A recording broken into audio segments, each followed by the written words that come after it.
one of the most secret stories that was revealed to me, sir, is about these beings. This story was revealed to me first in Barotseland, then in the country today called Rwanda, once known as Rwanda Urundi. Then I learned about this story at that time on the foothills of Mount Kilimanjaro. Bakhanyiselwa, keep in mind that Credo Mutwa says the story that he's about to tell, he was told when he was undergoing one of his many initiations, right? And he heard of this story when he was first in Barotseland. And then he heard this story in Rwanda. And then again he heard the same story in the foothills of Mount Kilimanjaro. Right? So we are speaking 3 different locations in Africa where he was told the same story, and he even says that you do find the same stories all over Africa. And remember that in Barotseland, that is where he also encountered this female with sharpened teeth, right? With teeth that have been made to look like that of a reptile. So this also validates his story, because these are some of the people that actually told him about the mysteries of, the reptilians, about this reptilian race that has been controlling humanity ever since a long time. Right, so he's been told this reptilian story by a tribe that likes to make their teeth look like that of a reptile, as it was called. So in a way, like, it aligns. I was brought into a hut, and in the hut was a young woman. She was as black as ebony, and her hair was like a huge black cloud on her head. Her teeth had been sharpened in the Barotse fashion until they looked like those of a reptile. So we just heard him talk about his experience in Barotseland, and he laughs a bit and he's a bit hesitant. If you look at him, even the body language, it says a lot. This is very much aligned with the story he's about to tell us. Yeah, so let's continue with the story. This is the story, a story you find throughout Africa. There was once a time when the blue sky was invisible, when the whole world was covered with mist, when you could not see the sun as it is now. You only saw it as a splash of white light moving slowly across the sky. At that time, there was an eternal drizzle every day of the year. At that time, people could not see the stars. People only saw the trees growing, trees which were very, very big. There was no desert at that time, only jungle everywhere where you went. At that time, say, people were what we call in Zulu, ngubili. A human being was both male and female in one body. And out of the sky, one day came terrible objects. They were like gigantic bows made of huge gleaming gold. They were shaped like bows without strings, and they were bigger than the biggest mountains. They came out of the sky, bringing great noise, black smoke, and fire with them. And out of those huge objects came them. At that time, sir, human beings could not speak. We had no gift of language at that time. And people had, however, great mental power. Just in passing, remember we spoke about this when we were talking about the Abangoma Abafihliweyo and the brothers' powers and the power of telepathy, right? And remember, Credo Mutwa also tells us in his Indaba My Children about the holy ones of Kariba. What they did is that they mutated their tongues, and as a result of removing their tongues, they developed telepathy. That is definitely something to think about. Anyway, let's continue. A man would go into the bush and, using the power of his mind, actually call out an animal which he wanted to hunt and kill for his children. And the animal would appear and kneel down before the man, and the man would kill the animal and take it home. But when the Chitauri arrived in Africa, they told our people that they were gods and that they were going to give us human beings great gifts on one condition: we had to worship them and accept them as our creators. Some told our people that they were our elder brothers and that this earth had produced them generations ago. And they said they had come back to the green womb of their mother and that they were going to make us into gods. What they did, they created a very strange pair of caves in the land. They dug 2 caves. In one cave was a green light, in another cave was a red light. And they drove human beings into these caves. And each human being had to choose which cave the human being wanted to go into. And those who went into the green cave came out as women. And those who went into the red cave came out as men. And then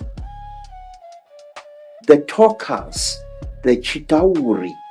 When he says the talkers, the Chitahuri, it's very interesting to me because it's like he's associating these 2 words, the talkers and the Chitahuri.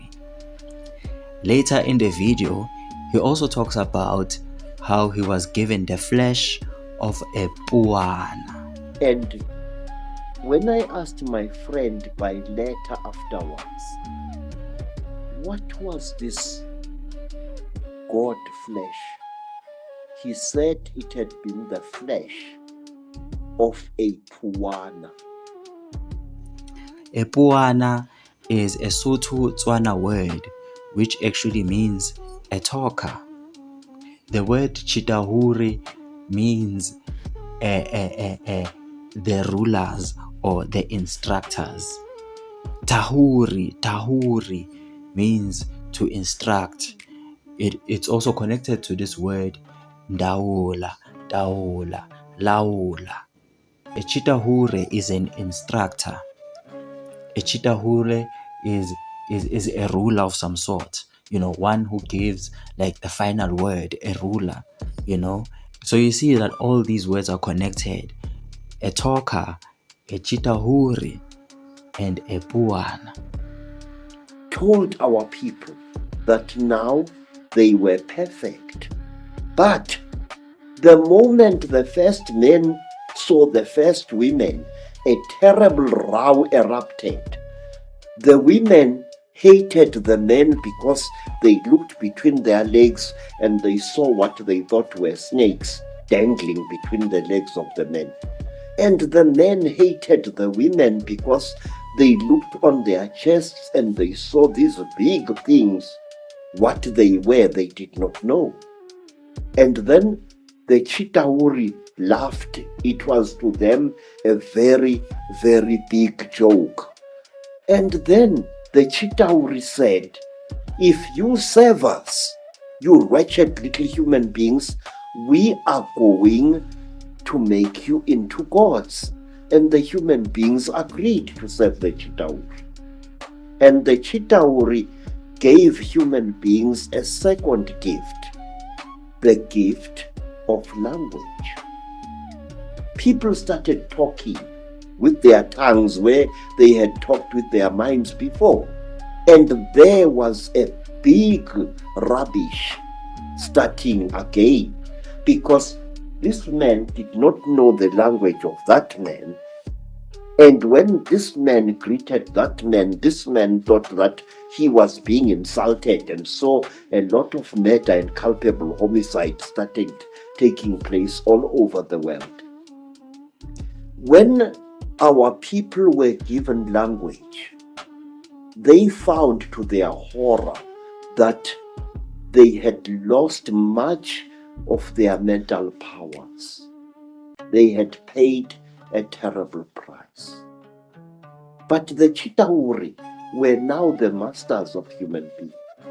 They made them, the human beings, to go into holes in the ground and to mine metal, gold, copper, tin, all kinds of metal. The Chitauri forced our people to mine. And the people were very unhappy because they couldn't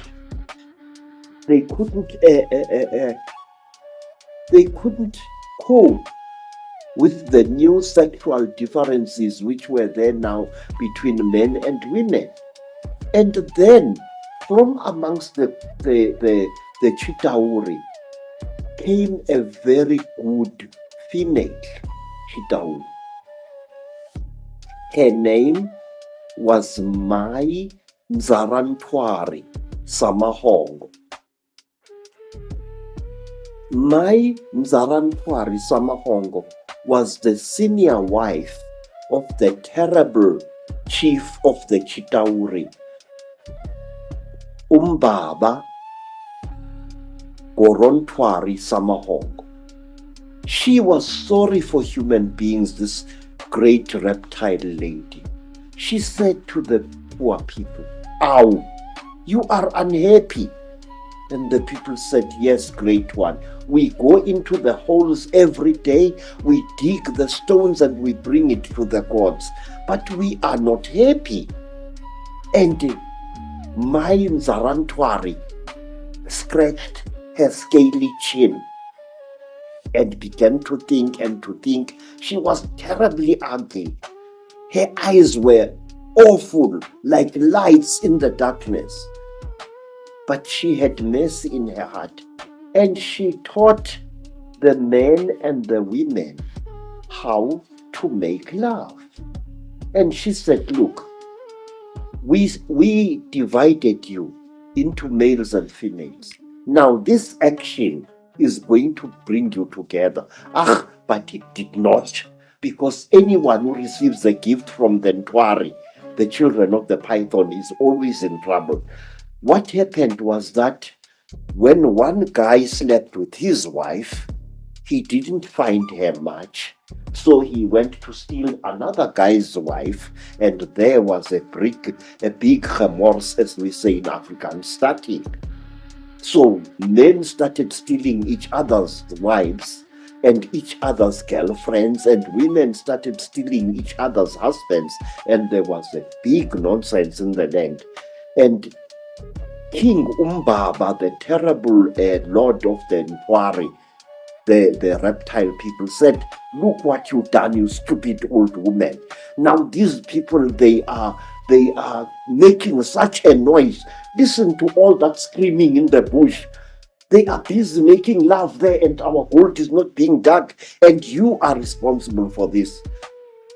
Mzarantwari thought and thought and thought and thought, and then she got a plan, and she said, I will make them stop. When they make love to each other, the female is going to get pregnant. And when she is pregnant, the male is going to leave her alone, and that noise in the bush will not be so disturbing to you, my lord. And Umbaba said, you had better. There is no production here. And so all the women in the world was pregnant, and Umbaba was furious with his wife. And so it went on and on until one day, Mzarantwari activated a black hero called Mweru. And Mweru challenged the great chief of the serpent people to a fight. And he cut off the royal penis of the king of the snake people. And that caused a big war. Mweru ran away. But Umbaba, the terrible chief of the people, caught him and arrested him and brought him to his village. And there, the great chief Gorontwari Umbaba said, look, you cut off my thing and I have replaced it with one made of gold, and I can't make love to my wife anymore. You think too much, you wretched little human being. Now Umbaba had a terrible nail in one of his hands, a claw. And with this claw, he drove the claw into poor Mweru's nostril, making a terrible hole into his brain, and he started drinking Mweru's brain, and then he threw away the corpse. To this day, sir, we believe that the people, the Chitauri people, they eat human brains. And strangely enough, scientists have found skulls where the human brain has been removed and eaten by someone or something. So Bakanyiselwa, with everything that you just heard, please keep that in mind because we are moving on to other videos. We'll be listening also to the Emerald Tablets just now, and please just think about what Credo Mutwa just said as you listen to this. So these are the Emerald Tablets of Thoth, right? This is like the seventh tablet, which is the key of mystery, right? So please listen carefully, consider everything that we already heard from Bab Credo Mutwa. Speak I of ancient Atlantis, speak of the days of the kingdom of shadows, speak of the coming of the children of shadows. Out of the great deep were they called by the wisdom of earthmen, called for the purpose of gaining great power. Far in the past, before Atlantis existed, men there were who delved into darkness, using dark magic, calling up beings from the great deep below us. Forth came they into this cycle. Formless were they of another vibration, existing unseen by the children of earthmen. Only through blood could they have formed being. Only through man could they live in the world. In ages past were they conquered by the masters, driven below to the place whence they came. But some there were who remained, hidden in spaces and planes unknown to man. Lived they in Atlantis as shadows, but at times they appeared among men. Aye, when the blood was offered, forth came they to dwell among men. In the form of man moved they amongst us, but only to sight were they as our men. Serpent-headed when the glamour was lifted, but appearing to man as men among men. So in the Emerald Tablets, we also find another interesting element about the Reptilians, about how these beings were actually summoned from a very, very ancient time. You know, he says this was way before Atlantis One can only imagine how long that was. And he says at that time, there were people who actually discovered how to invoke and how to summon these entities, and they needed blood. Blood had to be spilled. They needed blood sacrifices, you understand, for these beings to be summoned. And Thoth says, when the veil was lifted, serpent-headed, when the veil was lifted, although they appeared as men among men, right? Meaning that these beings were basically shapeshifters. The reptilians are not just reptilians, but they are also shapeshifters. And that is how they also managed to infiltrate through the tribes. That's how they are actually infiltrating even right now. Anyway, let's continue. Crept they into the councils, taking forms that were like unto men, slaying by their arts the chiefs of the kingdoms, taking their form and ruling over man. Only by magic could they be discovered, only by sound could their faces be seen. Sought they from the kingdom of shadows to destroy man and rule in his place. But know ye, the masters were mighty in magic, able to lift the veil from the face of the serpent, able to send him back to his place. Came they to man and taught him the secret, the word that only a man can pronounce. Swift then they lifted the veil from the serpent and cast him forth from the place among men. Yet beware, the serpent still liveth in a place that is open at times to the world. Unseen they walk among thee in places where the rites have been said. Again, as time passes onward, shall they take the semblance of men. Called may they be by the master who knows the white or the black, but only the white master may control and bind them while in the flesh. Seek not the kingdom of shadows, for evil will surely appear. For only the master of brightness shall conquer the shadow of fear. Know ye, O my brother, that fear is an obstacle great. Be master of all in the brightness. The shadow will soon disappear. And when Thoth talks about how the old masters were so high in their magic that they were able to remove the veil from the serpent and see the serpent for what it is, right? And they also defeated the serpent and put him back at his place. They put him back to his place, right? So Credo Mutwa also says a similar thing when he talks about how the real God, Unkulunkulu, actually defeated the Chitahuri, and he apparently also closed their mouths. African tradition says that the Chitahuri where they engaged God himself in a terrible war, and God defeated them. The real God, Nkulunkulu, the creator, God defeated them and he closed their mouths. Right, so yeah, very similar stories and quite interesting. Well, now we're gonna move to something else. The next one really is just a cartoon. They also talk about the Reptilians here, and also notice how they say this was 7,000 years ago. At that time, the Earth was faced with a major crisis.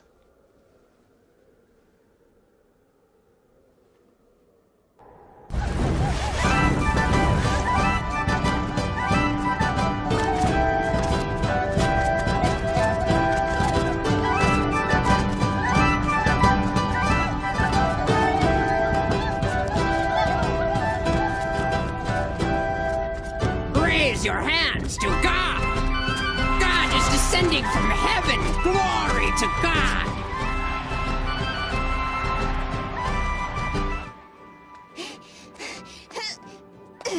Good job. Here.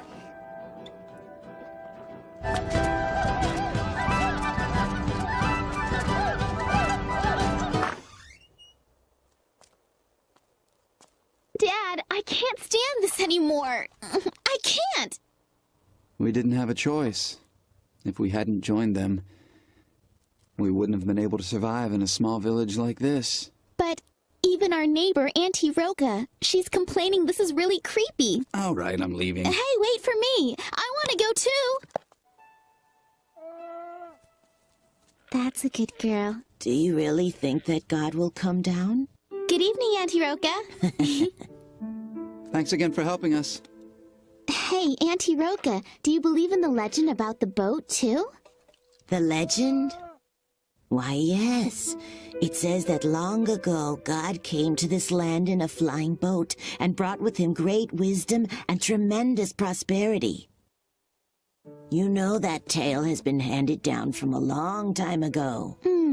I cannot know for certain whether or not God will ever descend upon the earth again. But when I look at the stars in the sky, I feel in my heart that there must be some great power out there.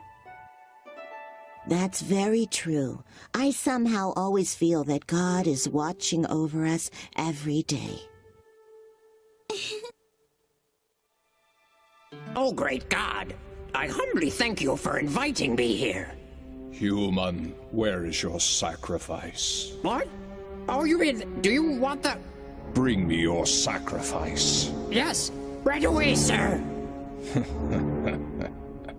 The creatures who deceive the humans in the name of God were reptile-like aliens called Reptilians.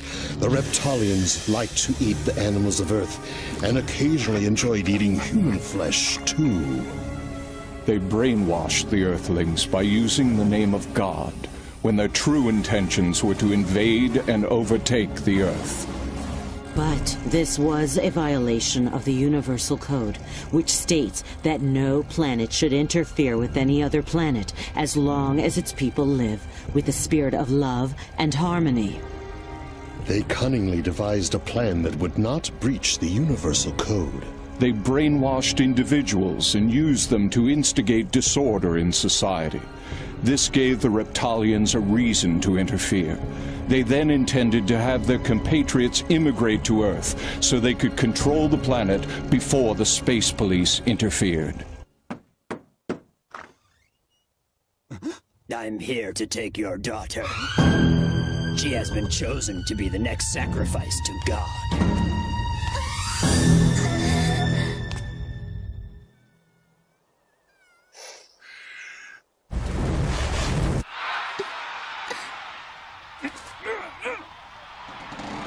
Listen well, everyone.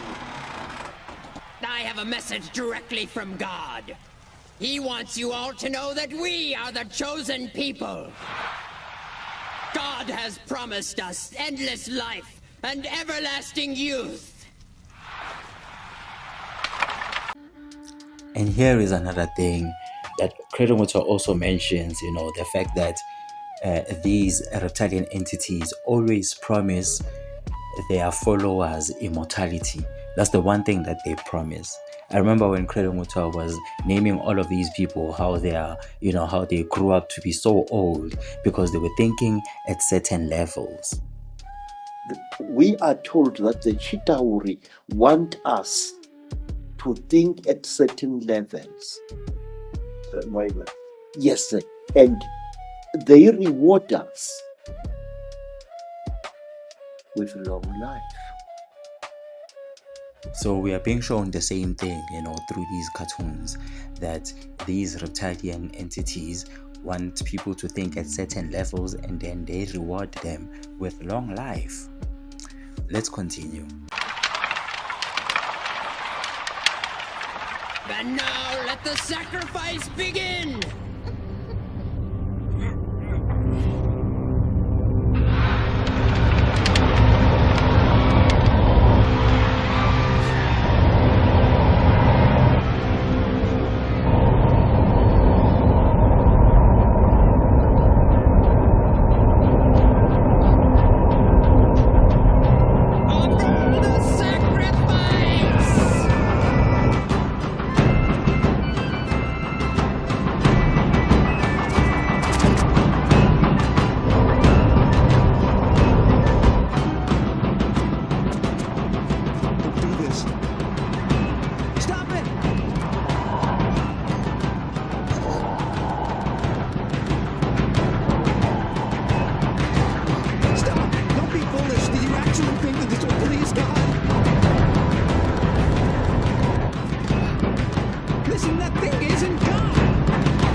to us, God! That was not God!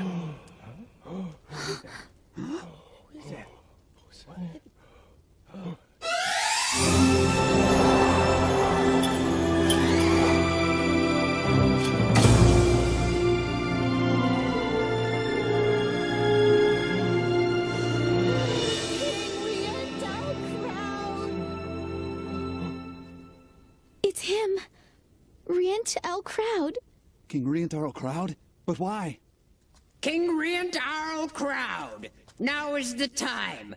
Let me get this straight. As if interrupting our sacrifice wasn't enough. How dare you have the audacity to claim that wasn't God? Have you not heard the ancient legend? Did you not see those flying ships in the air? Who, if not God, could possess such ships? There can be no stronger evidence that that was God in there. Step aside. From now on, we shall rule this country in the name of God. You should know that the power of flight does not make one a god.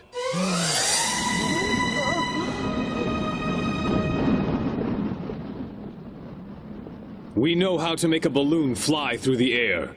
And before that, we had the ability to fly ourselves. So you see, aviation technology does not make someone God. After all, it is our ancestors that once descended from the sky to this land.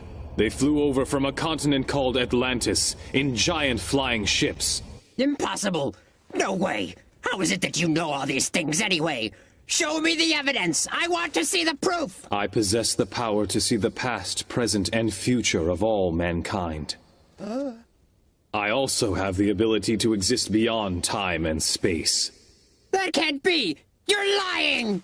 The civilization of Atlantis flourished under the guidance of the great guru Thoth. But 2,000 years after Thoth's death, his people forgot about his teachings. They began to believe only in science and technology. They denied God and the other world. They even persecuted the faithful, those who respected love and spirituality, by burying them alive in the town square. Dark clouds created from their evil thoughts covered Atlantis completely, and the reaction of the Earth consciousness caused the continent to sink beneath the ocean. Some of the population headed for Egypt. They created a new civilization there. Others landed here on this land of Inca and planted the seeds for a new civilization. Then explain to me who those people were in those flying vehicles. If they aren't gods. Those beings that tricked you were merely aliens. Huh? There are many different beings from numerous planets. Some of these visitors from other planets can be very amicable, but even as we speak, there are others who are planning to take over this planet. That is exactly what they are conspiring to do now.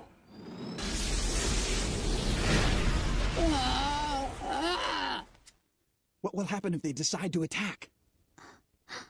I know of only one way to protect the Earth from these aliens who are equipped with highly sophisticated technology.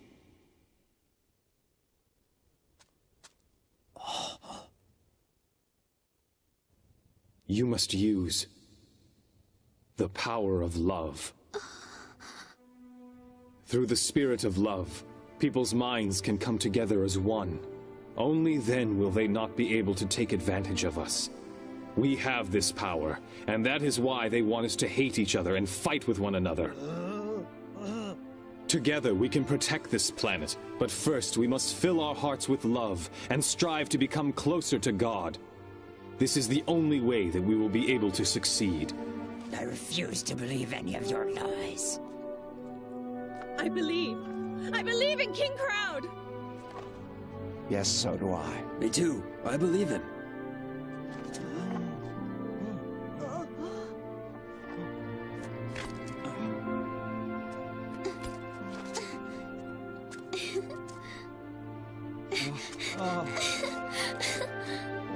What were you expecting to receive from those aliens? What kinds of things did they promise you? Look inward to the universe located within each of you. There you will find infinite possibilities.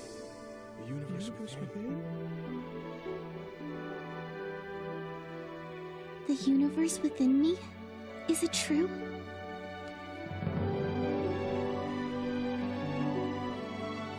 Close your eyes. Now calm your minds.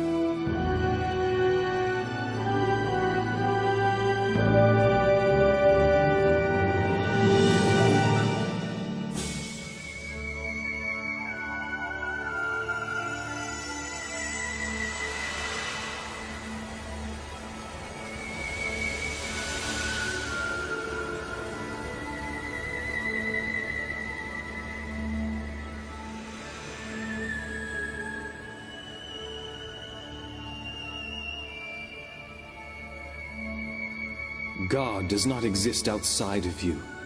God exists deep within you. Look within your heart, and you will find that the light of El Cantare is shining brightly. The light of El Cantare?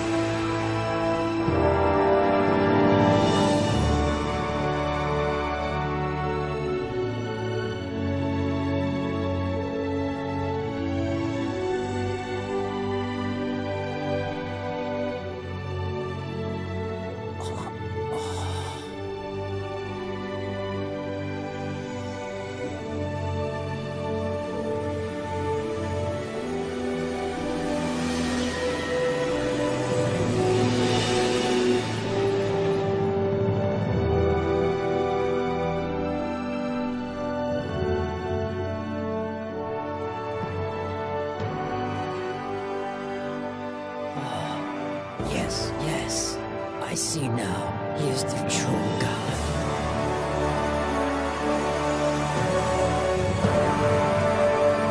First of all, Bakanyesela, I just want to touch on the first point that they made about the fact that this problem that they're speaking about right now, right, on these cartoons, the problem that they're talking about began 7,000 years ago,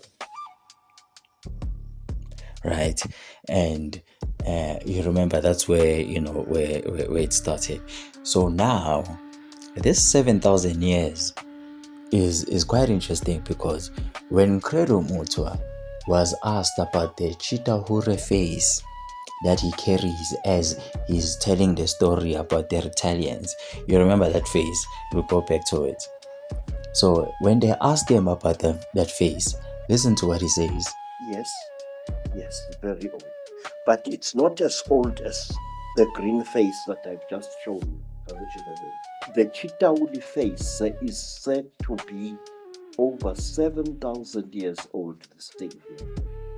So he says this sculpture of a Chitauri face is well over 7,000 years old. So there's that connection within that number.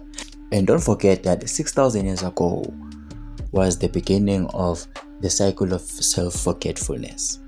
So when these guys speak about 7,000 years, or somewhere around 7,000 years, or somewhere a little bit beyond 7,000 years, you must know that somewhere, somehow, these stories are connected. So Bakanyiselwa, it would be fair to say that there was a major crisis that happened 7,000 years ago. Hence, the sculpture that Credo Mutwa carries, the sculpture of the Chitahure, was created well over 7,000 years ago. Right? And it was also created as a sign of, the re-emergence of these beings. You understand? So some people do speak about a 6,000-year-old cycle, and yet there's this 7,000 years that some other authors also speak about, some other initiates also speak about, especially now in terms of before the 6,000-year cycle. There was this 7,000 years, there was this 1,000 year before that, and that 1,000 year before that, definitely something occurred.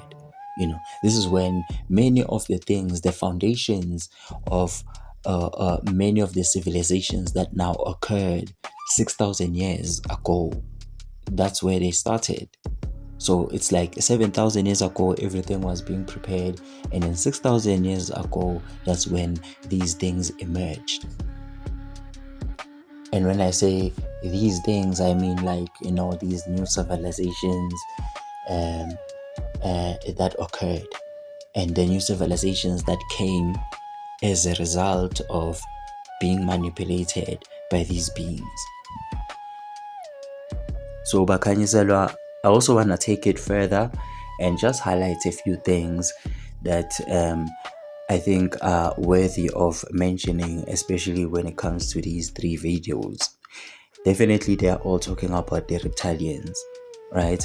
And how these Reptilians have been manipulating society, how they've been infiltrating through our civilizations, and how they've been controlling us, whether from the shadows or live and direct. It's just that we cannot see them, especially when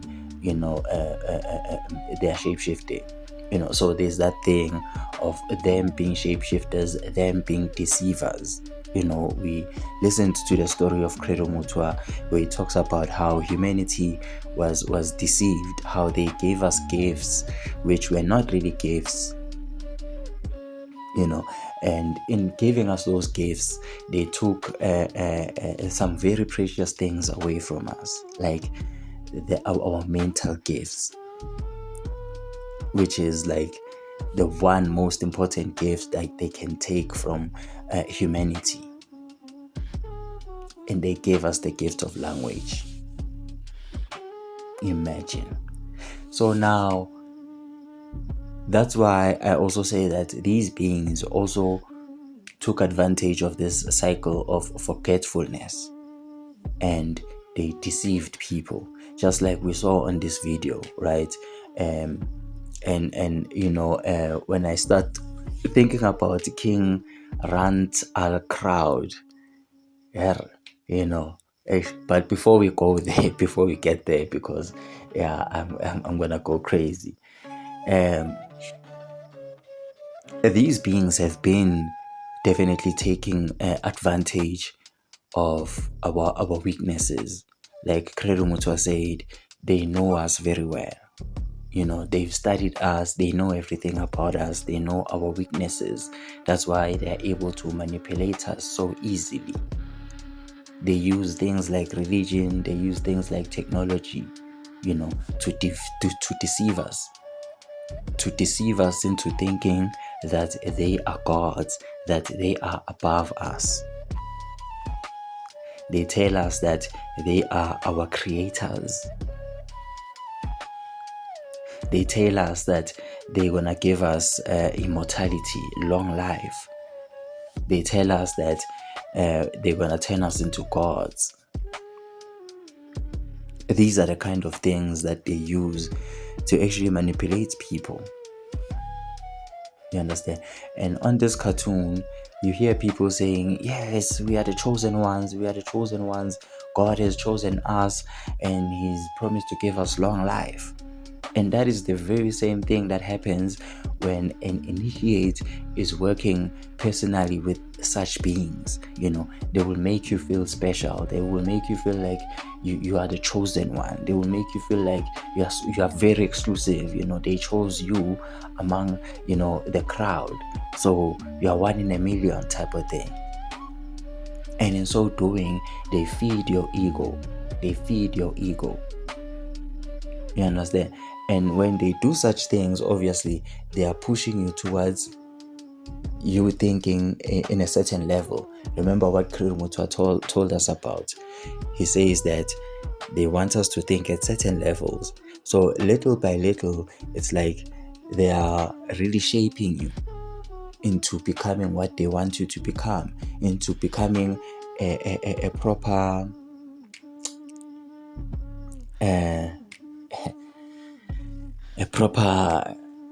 battery cell, really. I'm thinking of the Matrix right now, because these beings are really just harvesting our energy and they are feeding on our energy. So that is exactly what we see happening on the cartoons, and that is exactly what we are taught by Thoth on the Emerald Tablets. He says they also came to Atlantis and they also required blood. And they gave people these dark codes, these dark rituals on how to do dark things, on how to control the consciousness of the planet using dark means. Anyway, so from all of that, we get to also understand that 6,000 years of self-forgetfulness has been really 6,000 years of manipulation. And now we are being taken to a place where now we need to wake up from these things. That is where people like Bab Credo Mutwa become very, very important. People like King Rant Al Crowd, because the cartoons are actually based on Asian beliefs, especially in terms of the Buddhist perspective, and yeah, that's where these things are taken from, right? So they speak of the coming or this El that is Mkhanyiselwa, who is called King Rant Al Crowd. And when I look at King Rant Al Crowd, I see Credo Mutwa, like really, because Credo Mutwa was there just telling us about these extraterrestrial beings. He was there just exposing the manipulation and the infiltration that has happened within our royal families, our initiatory lineages, our traditions and our cultures, and all these secret societies. In fact, he brings it out, out into the public. He just, lays it out into the open. The fact that most of these secret societies are based around alien entities, extraterrestrial entities. Remember, for those of you that are following my videos on the ancestral cloths, I once spoke about the crocodile initiates and how those are the particular initiates that are usually abducted for their initiation. They disappear and they come back fully initiated. Whether they are taken underwater or they disappear in the bush, by the mountain, in the caves, it doesn't matter. And I also mentioned that these are the type of people that usually also form like this secret society. And the fact that a secret society really is not a secret society as long as it doesn't have alien beings involved. There's that code. So Credo Mutwa, being like an ambassador of the new cycle, just lays everything out into the public and tells us straight about how our traditions have been manipulated, how our culture has been infiltrated. So much of our culture has been infiltrated by these reptilian entities. So in so doing, he was really being like a King Rant Al Crowd. As we saw on the cartoons, King Rant Al Crowd is there, encountering these people that are, engaging in rituals, in human sacrificial rituals. So he tries to tell them that you are performing this human sacrifice to a being that you think is a god, but really is not. That is not a god. Those are alien entities. Those are Reptilian entities, actually. So the very same thing that is happening on the cartoon is the very same thing that Credo Mutwa tried to do. He did it so much with so many of his videos. He tried to say it again and again that Africans do not worship spirits, a thing that can slap you from here to next week. That is not a spirit. Again and again, he tries to tell us that many of the monuments that we see all around Africa were actually used by human beings to communicate with the entities among the stars. Again and again, he tries to demystify all the secrecy, within, these African secret societies. He tries to demystify the mysteries by telling us that most of these secret societies are actually based on the alien mysteries. That's it. There is even a cult he speaks about, where these guys just came across a fallen spacecraft, and they just took a piece of that spacecraft and they created a secret society around that spacecraft, where they made themselves into custodians and guardians of the remains of that fallen spacecraft. So imagine. And that is just one example. There are so many examples. There are so many teachings and experiences that he tells us about. And there he just mentions it so easily, about how much Africans are so involved in this extraterrestrial business, and how much Africans have really coexisted with alien entities, like side by side. So in doing all of that, he became our African King Rant al Crowd. Really, he became what I call the ambassador of the new cycle, really, because the new cycle is promising us, the revelation of these extraterrestrial entities. So Credo Mutwa now becomes a person who is there, or who was there to prepare us about all these things, to prepare us on all these encounters. He shared his own personal experiences. He shared his own personal encounters with these extraterrestrial visitors, right? And in so doing, he was really preparing us for our own personal encounters, for our own worldwide, for humanity's encounter with these beings. So just like the role of King Rantal Crowd, do you see the role that he plays there in enlightening people, in telling people that the God is not in the sky? God is not in the sky. God is actually within you. That is the very same message that Credo Mutwa has been trying to teach us. That whatever it is that we see above there, that is not God. Those are aliens. Those are the gods. And that's the thing. King Rant al Crowd now is there enlightening the people, telling them that no, these gods are here to deceive us. The real God is actually within us. And yes, Credo Mutwa was actually preaching the same message, that the true God is actually within each and every one of us. And don't be afraid when you see that ugly little fellow inside of you. That is the real God. Anyway, so Credo Mutwa was actually, as I said, the South African King Rant al Crowd. One who was there to enlighten the people. One who was there as umkhanyiselwa of the new cycle. One who was there to prepare humanity for what is to come, for all those encounters. And one who was there to actually reveal, or to become a mouthpiece for so many mystery schools, so many elders who would have wished to have gotten a chance to be out there and actually speak their truth, speak what they were actually taught in their initiations, but it wasn't their destiny. It was part of Babu Vusamazulu's destiny to actually reveal this information, right? To unlock the gates of secrecy.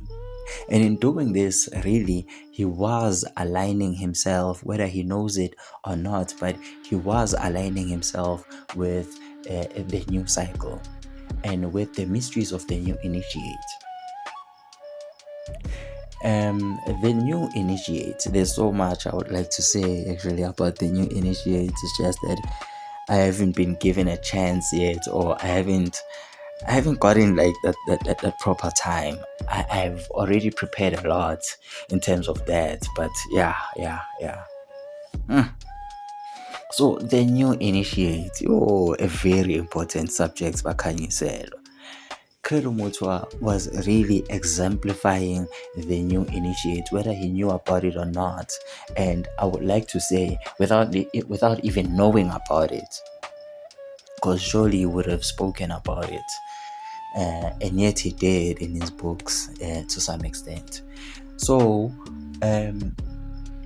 he was definitely aligning himself with the mysteries of the new initiate, because the new initiates are the ones that are actually saying that,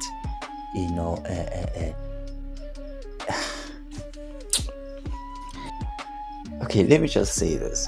The new initiates are the ones that are here talking about how the age of secrecy is over.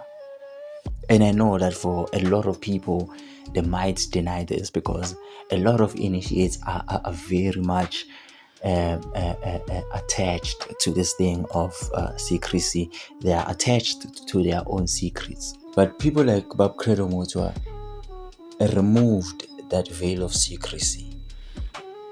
And he was like, okay, this is the time when much of these mysteries must be put out there in the public. And it wasn't just him, right? There are so many elders all around the world, all around the indigenous world.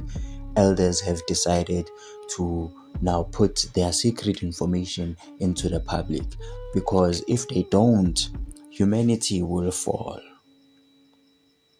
So it would be faulty on their part to hide information at a time when humanity needs this information for its survival. So now, people like Bab Credo Mutwa, as I said, they removed, this idea of secrecy. And in doing that, he also ushered in this new consciousness. He ushered in this new approach towards spirituality and the mysteries as a whole. To say that let anything that is a mystery be demystified. So he chose to demystify everything by putting it as it is, really. He told us straight that Africans do not worship spirits, but Africans communicated with these alien entities. By so doing, he's really demystifying. So now, this is the new kind of consciousness that humanity needs to attain in order for it to now ascend into another level. Because if we are still in this consciousness of worshipping everything that we deem higher than us, then you can imagine what would happen if we were to be introduced into the galactic family. Then we will automatically kneel down to every alien that we encounter.